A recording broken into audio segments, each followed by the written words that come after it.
Your word is a kind of currency. Never devalue it by breaking it.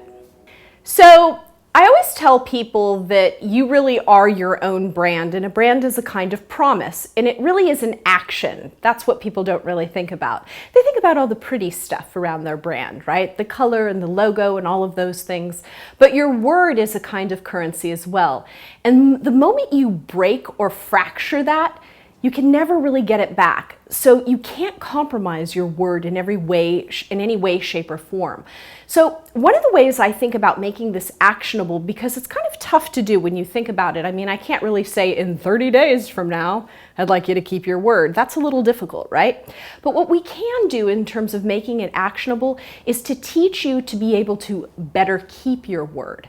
So if you're somebody who overextends yourself and finds you're not making deadlines, you're not able to make that appointment you said you were going to make, you're running late all of the time, then believe it or not, you're not keeping your word. When you tell me, hey, I'll be there at 1 p.m. and really you're going to be there at 1:30, you're breaking your word.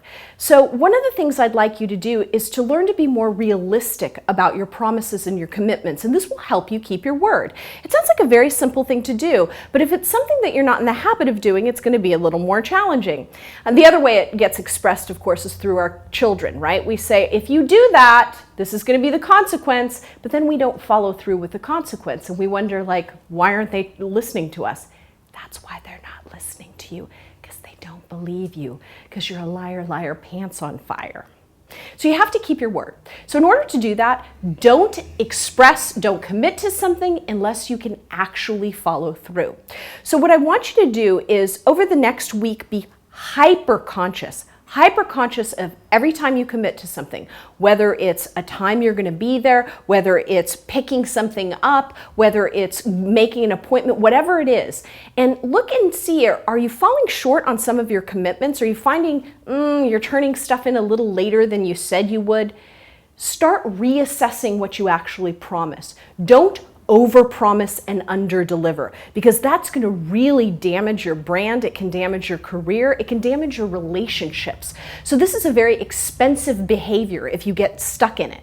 So what I want you to start to do is really reassess for yourself when you're about to commit to something and think, can I really turn that in by Monday? And if you can't, say so.